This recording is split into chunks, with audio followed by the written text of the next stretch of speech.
అవగాహన చేసుకొనుటకు కృత్యం. దీనికోసం కావలసిన పరికరాలు ఏంటి? రెండు త్రిపాదులు, రెండు క్యాండిల్స్. ఇంకేం కావాలి మనకు చెప్పండి? రెండు టీ కప్స్. ఒకటేమో వాటర్ ఉన్న కప్పు కావాలి, ఒకటేమో వాటర్ లేనిది కావాలి. ఇది చూడండి, ఇది ఎంబడే మండుతుంది. ఎందుకు? వాటర్ లేదు అంటే క్యాండిల్ యొక్క ఉష్ణోగ్రత మొత్తము దీనికే వెళ్ళింది, అంటే కప్పునే గ్రహించింది కాబట్టి తొందరగా మండింది. ఇప్పుడు వాటర్ ఉన్నది ఇంకా మండలేదు. ఎందుకు? వాటర్ ఉన్నందుకు. అంటే దాని ఉష్ణోగ్రత ఏమి తీసుకుంది?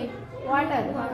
నీరు ఆ ఉష్ణోగ్రతను గ్రహించడం వల్ల ఇది మండడానికి సమయం తీసుకుంది.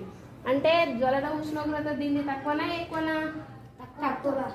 వాటర్ లేని కప్పుకి జ్వలన ఉష్ణోగ్రత తక్కువ, దీనికి ఎక్కువ. వాటర్ ఉన్న కప్పుకి జ్వలన ఉష్ణోగ్రత ఎక్కువ.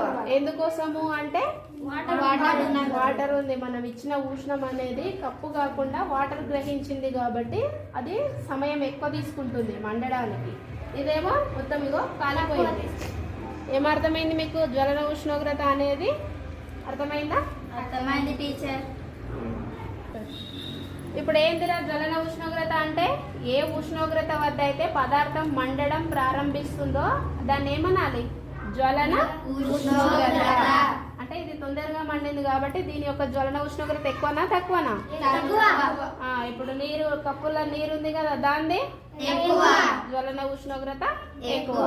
అంటే ఏ ఉష్ణోగ్రత వద్ద మండడం ప్రారంభిస్తుందో దాన్ని ఏమనాలి? జ్వలన ఉష్ణోగ్రత.